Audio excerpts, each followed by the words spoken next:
What really happened with your host, Mike Rivero. You're listening to the Republic Broadcasting Network, where you'll find out what the Fukushima's going on. And aloha, America. Welcome back to the show here. We're talking about the goings-on in Syria. The phone lines are open, 800-313-9443.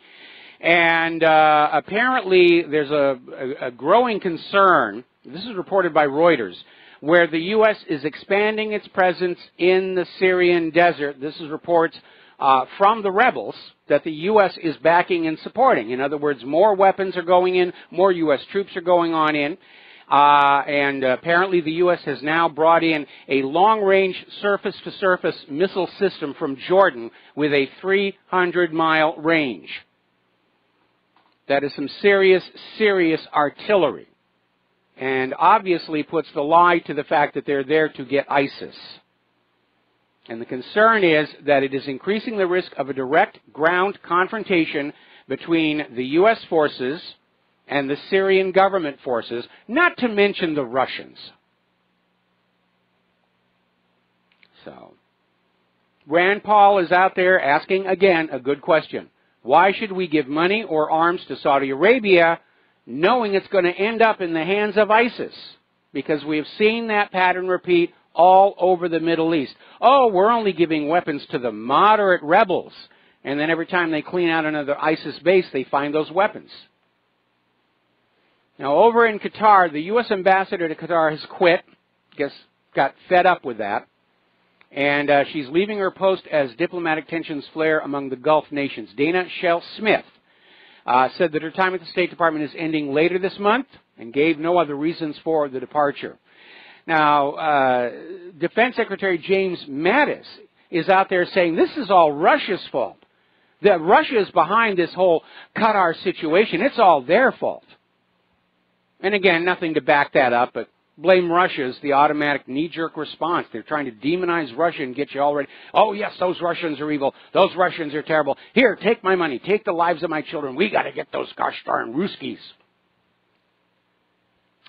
Anyway, the ambassador from the United Arab Emirates, Yusuf Al-Qataiba, said that the United States maybe ought to relocate their military base out of Qatar. It would increase pressure on Qatar because obviously the United States pours a huge amount of money in there.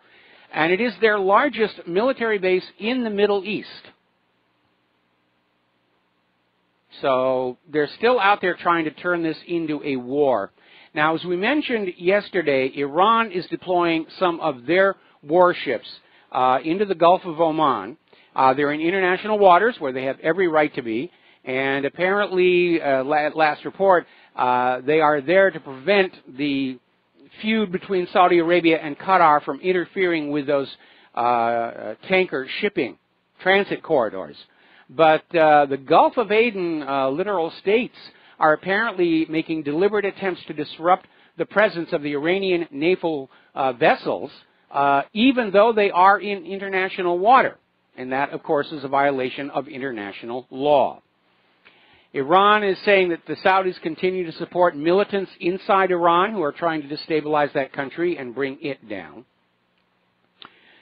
Meanwhile, as you know, there was an effort in the Senate to block Donald Trump's sale of weapons to Saudi Arabia, and basically that effort failed because 5 Democrats switched sides and went along with saying the deal can go forward, and those 5 were Bill Nelson, Claire McCaskill, Joe Manchin, Joe Connolly, and Mark Warner. So the deal to sell all these weapons is moving forward, and Donald Trump is moving quickly to deliver smart bombs to Saudi Arabia. Standoff-launched munitions that are guided either by laser or GPS. And by the way, those are not cheap, I might add. Now, Rudy Giuliani has come on out with a very bizarre statement. And he was at this conference in Paris, and he came on out and said the United States should use the Mujahideen il-Khalq organization, known as MKO, to militarily attack Iran's nuclear program. Now, there are 2 problems with this statement. First of all, he's admitting the United States is a state sponsor of terror, that they are hiring terrorist groups to go into other people's countries and cause a ruckus.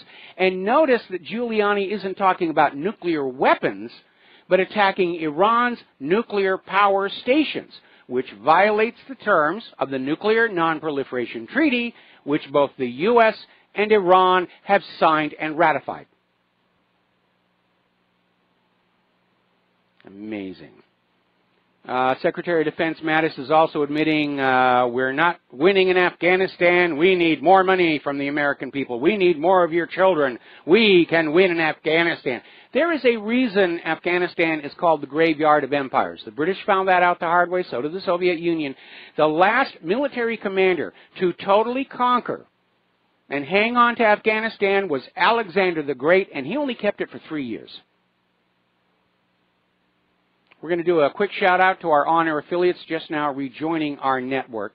And even today, the U.S. puppet government, backed up by the U.S. forces, are not in control of all of Afghanistan. They're over there by the opium poppies and the oil pipeline right of way, but they can't make headway in that eastern mountainous part. So... Now, here's an article that came out of the Daily Mail, and the headline, unfortunately, is badly written. It's misleading. The headline reads, U.S. deploys all its nuclear-capable strategic bombers to Britain for the first time amid growing tensions with Russia. See, it's all Russia's fault. Russia is making us throw our planes and bombs all over the world. Well, it turns out it's 3 bombers, 2 B-2 stealth bombers, and apparently 3 B-52H Stratofortress aircraft and 3 B-1B Lancers. Now, that is not the entire number of U.S. nuclear-capable strategic bombers. So the headline is a little bit misleading. But that is a lot of hardware to put over there at RAF Fairford. And it's another provocation, trying to goad Putin into doing something that they can cite as the initiating event in a new war on the ruble. I mean on the Russians. And apparently, Senate Republicans and Democrats reached an agreement again on yet another new package of sanctions against Russia because of their possible collusion with members of Donald Trump's campaign. And right away, you see a couple of problems with this. First of all, they're imposing sanctions because maybe something happened. They have no evidence of it whatsoever, but they're out there imposing punishments on Russia because of something they think might have happened. No due process, no evidence, just we're going to sanction Russia because we can get away with it. The flashback on this should be obvious. Sanctions are only going to force Russia and its allies to move further away from the U.S. global economic system in order to be free of that kind of extortion. And as we saw with the failed oil price war, it is going to encourage Russia to become much more internally self-sufficient, which is the exact antithesis of what the globalists want to see happen. Kind of makes you wonder if these people in Washington, D.C. are actually thinking this stuff all the way through before they do it. Or somebody comes on in and says, we want you to do this, here's a campaign donation, and the members of Congress say, I hear and I obey. Now, there's an international legal team preparing a lawsuit against NATO over the use of depleted uranium munitions during the bombing of Yugoslavia, which has apparently triggered a massive rise in cancer-related illnesses across the region. And they have documented that up to 15 tons of depleted uranium were used in the 1999 Serbia bombing. That's a lot of depleted uranium. And the military likes it because it is slightly denser than lead. And, of course, it's a great way to get rid of our nuclear waste problem. Turn it into weapons and make it some other country's nuclear waste problem.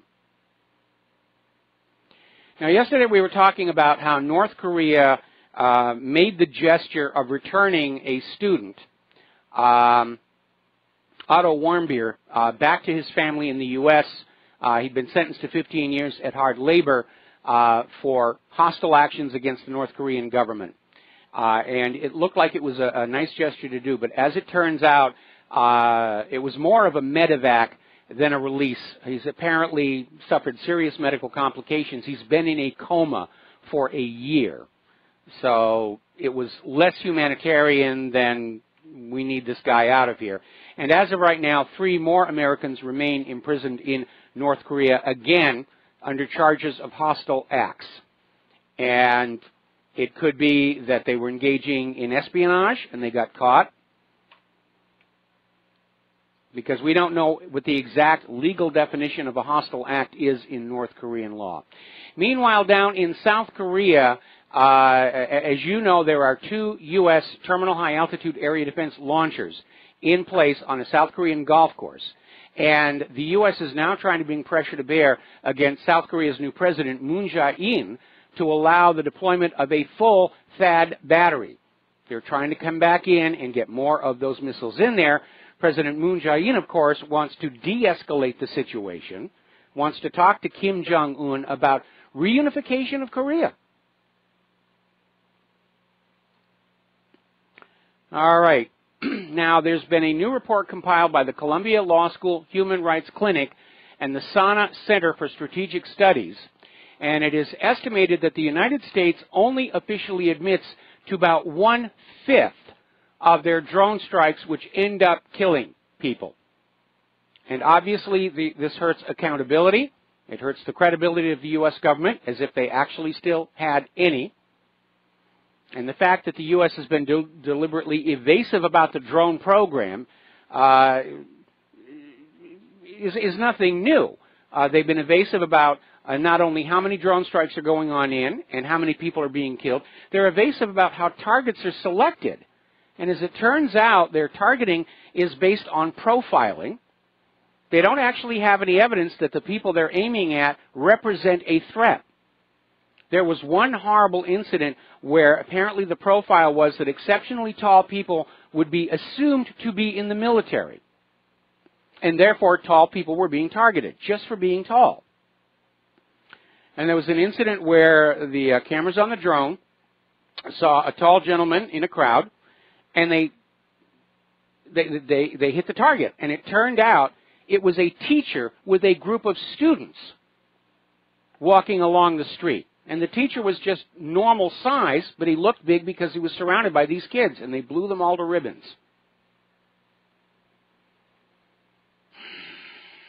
Now, let's talk about the economic news. And it looks like the corporate media is finally moving away from this morning's shooting. The European Central Bank yesterday announced that it has switched 500 million euros worth of its U.S. dollar reserves to the Chinese yuan. And that is very significant. I imagine it is probably going to trigger similar moves by other countries, because we're hearing all of these economic experts saying there's a crash coming, there's a recession coming, there's a correction coming. And the U.S. dollar is going to take a hit, and everybody is looking for a safe haven, even those countries that are supposed to be U.S. allies. Friends are friends, but we're talking about money here. Andy Hoffman came out with this article, A System Only Psychopaths Could Love, talking about private central banking, the global monetary system, where it exists solely to enrich the bankers. It's a tool of enslavement. It's a tool of plunder and looting and pillage. Story coming out of Technocrazy, and they're talking about a new startup by a company called Momentum Machines, and they got $18 million in financing to prototype an all-robot fast food restaurant. Basically, we're not talking about serving machines. We're not talking about swipe the card and touch the button. We're talking about the entire kitchen is being run with robots. And I understand our technology has reached the stage where we can do this sort of thing. But we really need to stop and ask the question if we should be doing this. Because the more things are automated, the more they're being computerized, and the more people are put out of work, where are your customers going to come from?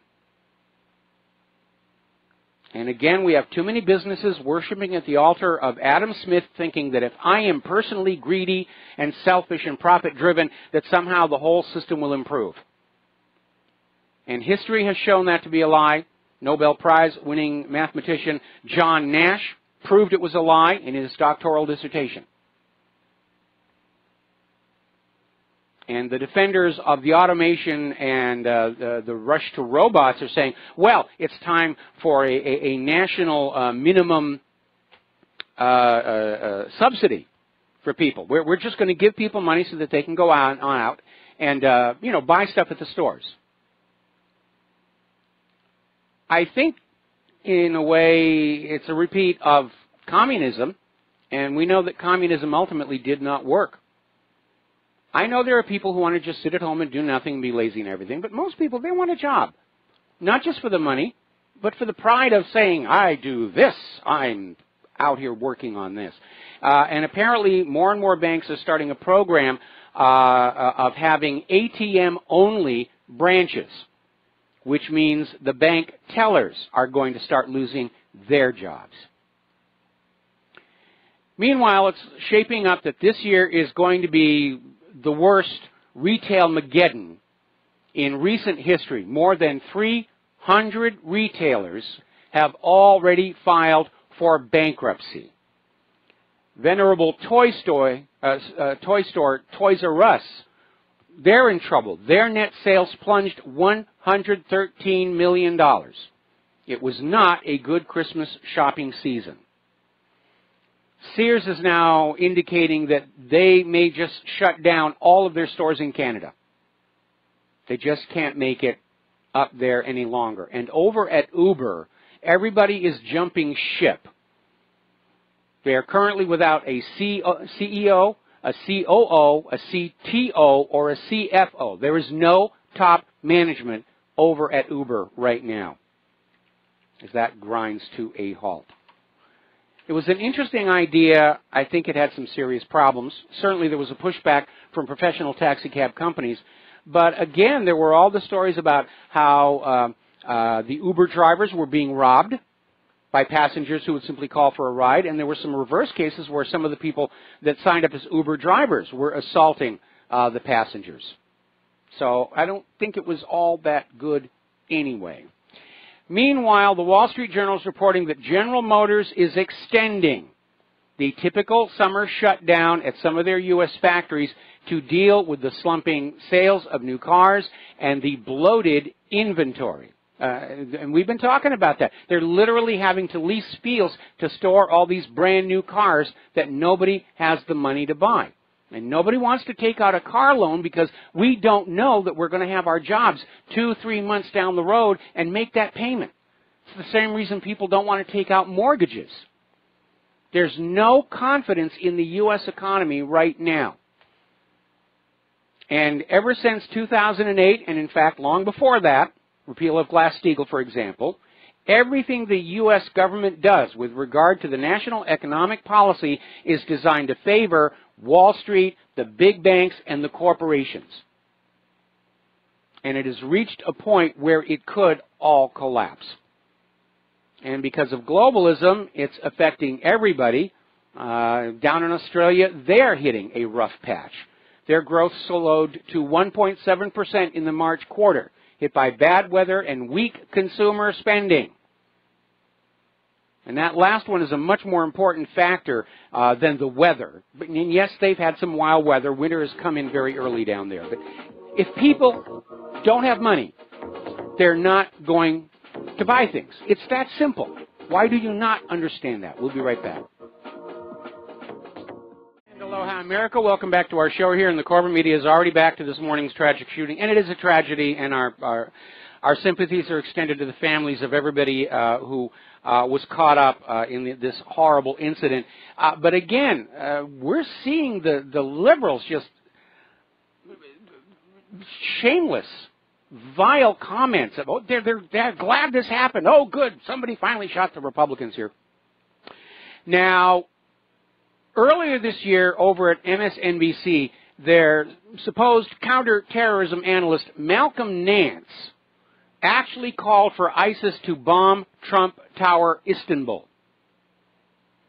And so he's part of the problem. Violence is acceptable against Trump and the Republicans. Yes, it's a good thing if we do this. Now, of course, he's out there saying, it's all the fault of the guns.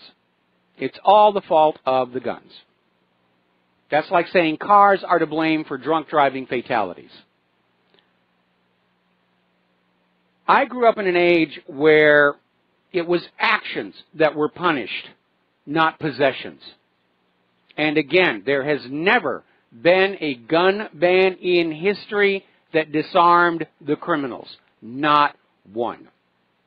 And let's be honest, if you're in a society where guns are totally forbidden, there are no gun factories, they are stopped at the border and everything, anybody with a little knowledge of machining and chemistry can make their own firearm. And if you are in a community where nobody has a gun at all, even a little black powder pepper box allows you to go on in and start robbing and stealing and raping and the rest of it. And I know from experience, because when I was a kid, I loved to build black powder guns. It's actually very easy.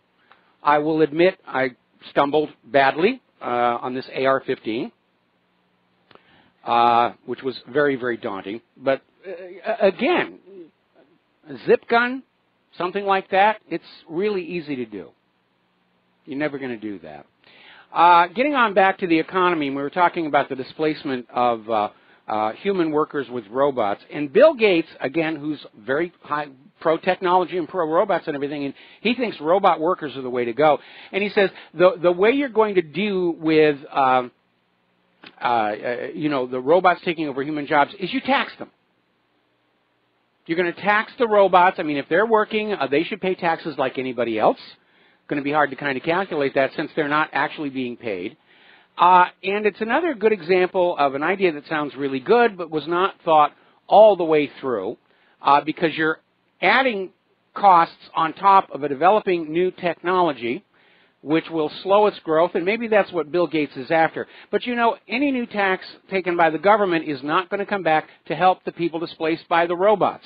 We're already seeing all across this country. Unemployment funds are running out. Pension funds are running out. The money is all being spent on war and Israel and political cronies and the military-industrial complex. I really do think this government and this economy are past the point of no return. The time to have taken action to prevent the current situation came and went decades ago. We're just going to have to hunker down and ride it on out. And I'm very concerned about all of these financial analysts who are saying, yeah, we don't know exactly when it's going to happen because the government and the banks keep changing the rules, but they can't keep it together much longer. The debt is simply too huge. The only thing that would stop this crisis is for Donald Trump to emulate Andrew Jackson. Shut down the private central bank, go with a public banking system and simply write off the debt and say it was created through fraud, was created through an unconstitutional act of a Congress and a president 100 years ago. It doesn't exist. Take the Iceland approach. And then make sure he's wearing his Kevlar undies because the international bankers have a bad habit of shooting people they don't like. They took shots at Andrew Jackson, rather. Another little article out here in the Daily Coin, and it's talking about the issue I just raised. Henry Markopoulos is coming on out there pointing out that a lot of these public pension funds do not have the money they need to pay you. Something to keep in mind. We'll be right back. Aloha, America. Welcome back to the show here, and the corporate media is back on this morning's shooting. And Fox News was actually out there with a lower banner saying, did the hostile political rhetoric have anything to do with this? And I would have to say, yeah. If you go back and you look at all these people who were openly advocating violence, you had Kathy Griffin and her beheading photo. Madonna saying she wanted to blow up the White House. Snoop Dogg literally portrayed shooting Trump in the head in one of his music videos. Robert De Niro, I'd like to punch him in the face. Joss Whedon, I want a rhino to blank Paul Ryan to death. Then there was that Shakespeare in the Park, the Julius Caesar. I mean, yeah, that's a big factor out there. All right, we're going to go ahead and grab a phone call. Mark in North Carolina, aloha. Welcome to the show. What's on your mind? Hey, how you doing, Mike? Mike, a couple of things. One is, I'm wondering, you know, we're talking about Putin and Russia right now, what's going on. I wonder if he's not trying to bend over backwards at this point to try to be the sane one, because he sees what's going on in the United States, including what happened today. I mean, he sees, you know, when a country the size of this country with the military power and the amount of nukes starts going into turmoil, that's dangerous. It's dangerous because, you know, you don't know who's going to. This is one of the reasons I think he had a problem with Miss Slick Willie there, because he knew that, you know, the woman was not all there. And I'm wondering whether he starts thinking, we got to, you know, try at least before the nukes start flying, because if it was a guy like Sharanovsky, I'm afraid he'd be a nuclear wasteland already. But you know who Sharanovsky is, right? Yeah, I know. He's one of the real hardliners out there.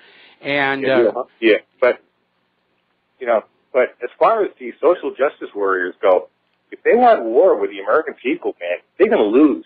This clown is the best they can do. I mean, this guy couldn't even shoot. It's not like you know. I do believe, like what you saw happening in Dallas when they killed those 5 cops and wounded a bunch of others. That was George Soros putting up money and probably hiring a professional hitman type, because I don't think the guy. I think the guy that was killed was probably a pest. Matter of fact, odd thing is they killed him with a robot. But in this case, this guy I think was just triggered off by all the rhetoric and stuff, which in a way is a false flag in its own right, because it's, you know, you put all this stuff out, all this hate out, all this anger, and you know, all these clowns in Hollywood and all that urging violence against President Trump and all this stuff. This is a false flag in its own right. It's kind of like what's happening in Europe. Well, I hesitate to use the description a false flag, because there doesn't really seem to be a flag. Technically, a false flag is when Party A goes out and commits an atrocity while dressed like Party B. And I think this James Hodgkinson was just what he seemed to be. He's a guy who got triggered. I know. Okay, so I know, but it's kind of a false flag. I disagree with that. Europe. I disagree with that description. Kind of like in Europe, in other words, where they're letting all these Islamists into the country, and they don't have to set anything up. These guys will do what terrorists, they're letting terrorists in, and the terrorists are going to do what terrorists. It's kind of like, let's say you put a bunch of rattlesnakes in your neighbor's house, okay? You're not going to, those rattlesnakes aren't going to listen to you. They're not going to, you know, they're not going to bite when you tell them to. They're just going to bite. Yes. Same thing if you put a bunch of hornets in your neighbor's house. And I think that's kind of like what they do with the Islamists, and that's kind of what they're doing now with all this rhetoric to try to get people stirred up. It's not a classical false flag. You're right, but it's kind of a false flag. That's what I'm trying to say. Well, I understand what you're trying to say, but I think you're misusing the word here. There's no question. Again, whatever is going to happen, everybody is going to say, how can I use this to push my agenda, shut down social media, ban guns, blah, blah, blah, blah, blah, blah. But again, I don't want to use the expression false flag because people are going to misunderstand what you mean because, you know, of the generally recognized meaning of the word false flag. And again, I may change my opinion down the road, but as of right now, this guy just feels like, you know, the genuine article, just somebody who was out there who was caught up with, you know, Bernie Sanders and was very angry with the Republicans and Donald Trump. And in this climate of all this hostile political rhetoric, which he was in the middle of, because that seemed to be his life. He apparently was recently retired from his own business and didn't seem to have a lot else going on in his life, looking at the Facebook page. He was just absorbed by politics, and so he was just being indoctrinated with all this stuff about how it's now acceptable to think or talk about killing politicians you don't like. Again, I certainly hope that it's not the beginning of a trend, because that is really going to throw this nation into chaos. Yeah, but being what it may, is like I said in the beginning, these social justice warriors better get it through their head. They want war with the American people. The American people give it to them. Middle America is a place where people not only have the guns, but no, I'm not a hunter myself. I love animals too much. Yeah. But people who do hunt, they know how to stalk an animal, they know how to set an ambush, mm-hmm. they know how to shoot. And a lot of the people that they hate so much are hunters. And they know, like I said, they know a heck of a lot better, more how to shoot. This is why I say the thing in Dallas, I believe, was set up probably by Soros. Yeah, I agree with you on that one here. But again, I am hoping we are not going to come to that. If there is a civil war in this country, a lot of innocent people are going to die or be hurt. And also, if there's a civil war in this country, it's going to invite attacks by all those countries that do not like the United States government. They're going to see a nation at war with itself, having to divert military resources internally, and sooner or later somebody's going to say, let's roll the dice and see if we can, inflict damage on the great Satan. Yeah, because, like I said, in Dallas, when somebody is able to, or some people are able to just kill 5 armed police officers and wound a bunch of others, mm-hmm. Like that takes something. Because remember, Dallas, Texas, people learn how to shoot from the time they're little. Absolutely. So nothing else. A cop, even if he's got a belly the size of a Mack truck, he still knows how to shoot.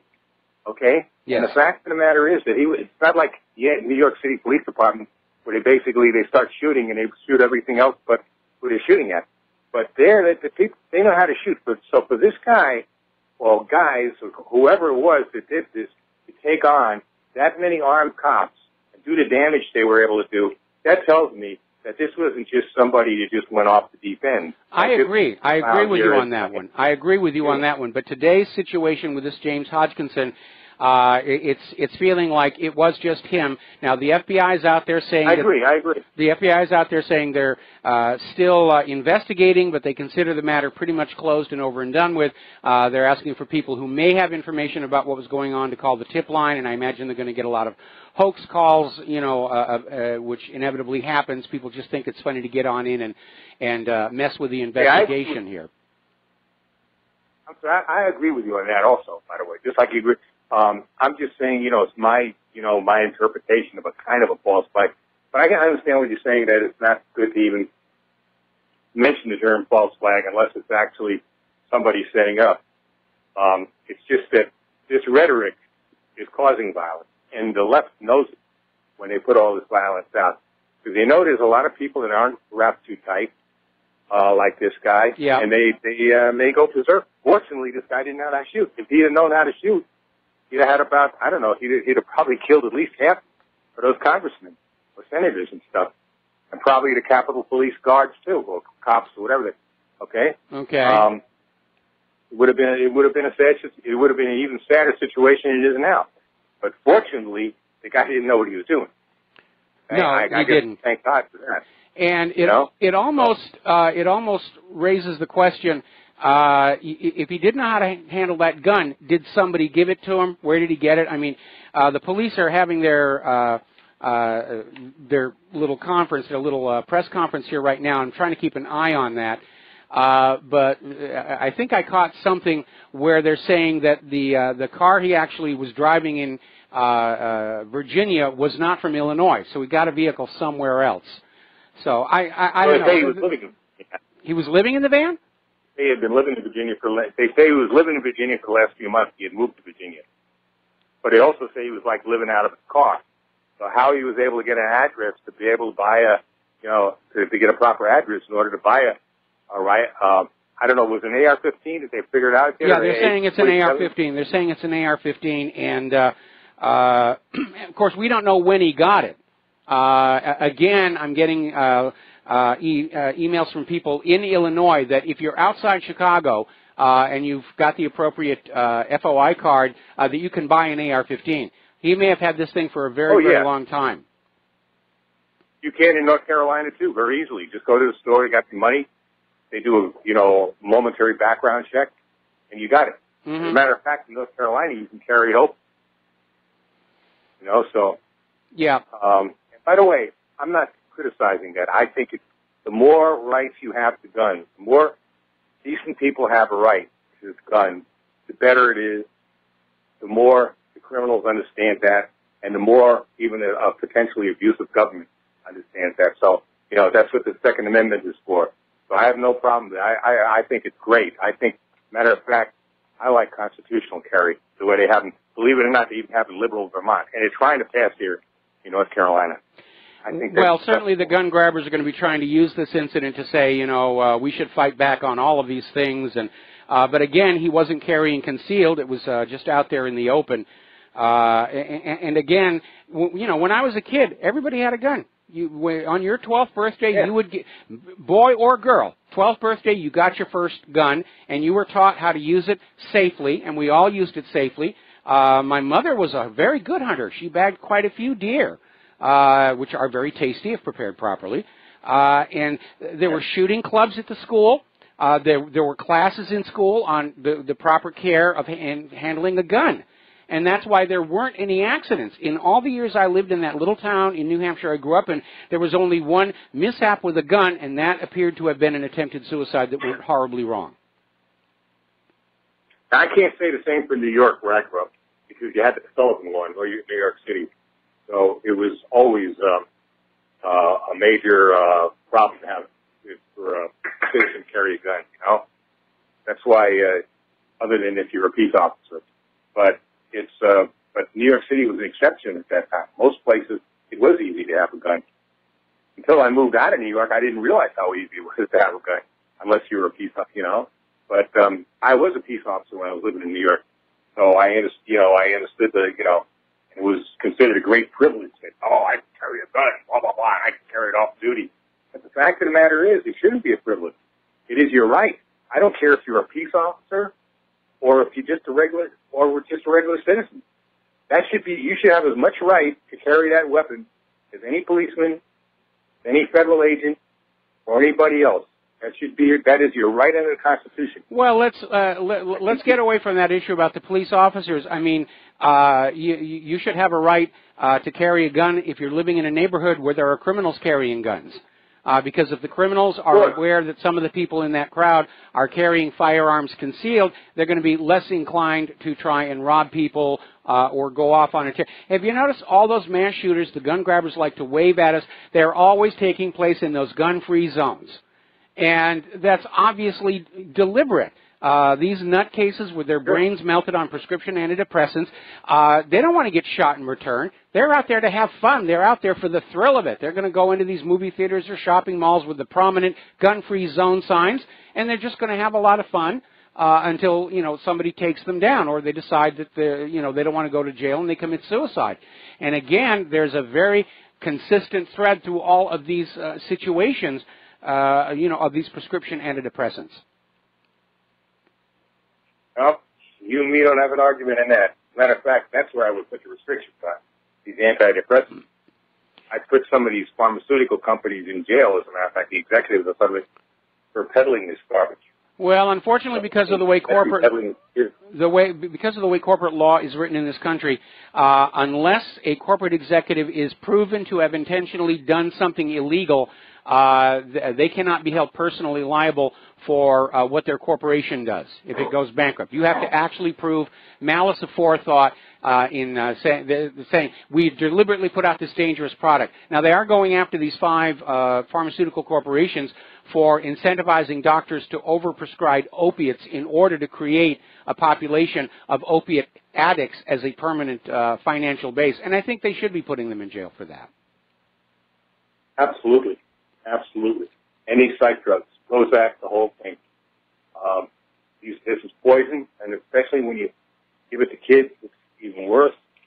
There's other ways of dealing with emotional problems than filling people up with drugs. And it's about time we start learning that. But unfortunately, like you said, these corporations have so much power in this country. It's a shame. By the way, before I was listening, I think it was John B. Wells on his on YouTube, and he was saying that he had a guest, I think, talking about the prescription drugs and all that. Oh, about vaccines. That Robert F. Kennedy Jr. said that, you know, is really trying very hard to bring people's attention to the dangers of the vaccine. And he talked to Roger Ailes at that time. Obviously, Ailes is still working for Fox News, and Ailes had told him he knows there's problems with the vaccine, but 70% of his commercials, of his corporate sponsors, are pharmaceutical corporations. Yeah, it's big money, and people do it. And you know, unfortunately, when they have that much money, they control the advertising. Through the advertising, they control the corporate media, and especially now when corporate media is struggling simply to survive, they're not going to do anything that offends corporate interests whatsoever. And the corporate media is totally shutting out Robert F. Kennedy Jr. and what he has to say. And they're trying to shut down the independent media in the fond hope that they will get their audience and ad rates back up again. But I don't think so. I mean, it takes a long time to build the trust of your audience. You get caught in an obvious lie, they're going to leave. They're not going to just scurry on back anytime soon. Well, that's the reason I don't watch corporate media anymore. All right, well, we're going to have to let you go. We've got to take a break for commercials, and we'll be right back. And aloha, America. Welcome back to our show, and more information is coming on out about this shooter, the Virginia gunman, and confirming what was just on that last phone call. Apparently, he did relocate from Illinois to Alexandria a couple of months ago, but he's got this long history of violence. Apparently, he and his wife literally assaulted their own daughter when she refused to come home, which sounds like maybe she had some good ideas about not being there. But apparently he owned multiple firearms. He did have a legal FOI card. There was an incident where neighbors complained about gunshots coming from his property, but it is legal to target shoot on your own property with the appropriate backstop. But there was one situation where he did apparently point a shotgun at one of the neighbors.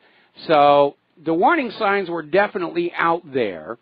And apparently it looks like he was, planning this for a while. Let's take a phone call. Frank in North Carolina. Aloha. Welcome to the show. What's on your mind? No, Mike, you just stole my thunder. I apologize for doing that.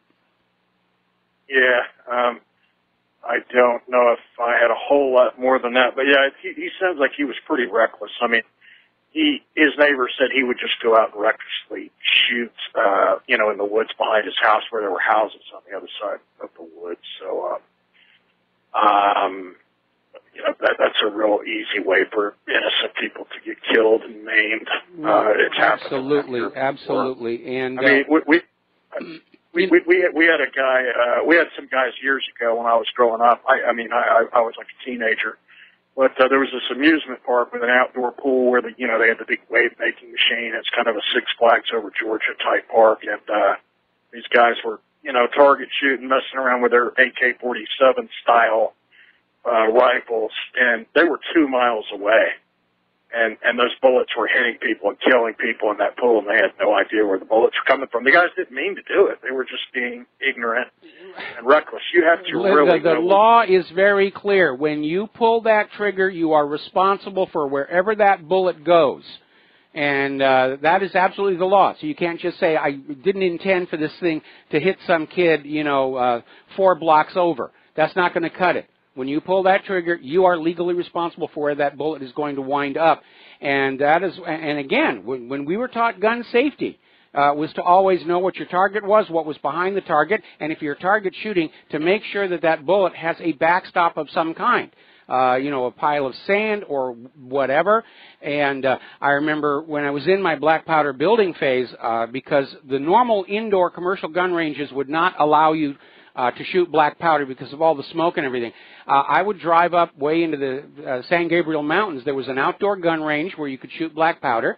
out past a place called Chileo. It was very beautiful there. It took about an hour to drive out there. That's the only place I ever fired my black powder guns, because there it was safe. There were, we were up against an entire hillside. There was no possibility those bullets were going to go anywhere but what we intended. That's what being a responsible, safe shooter is all about. And I think the fact that we're not being taught gun safety as part of our education is why people go on out, buy a gun, and they don't really have a clue how to handle it safely.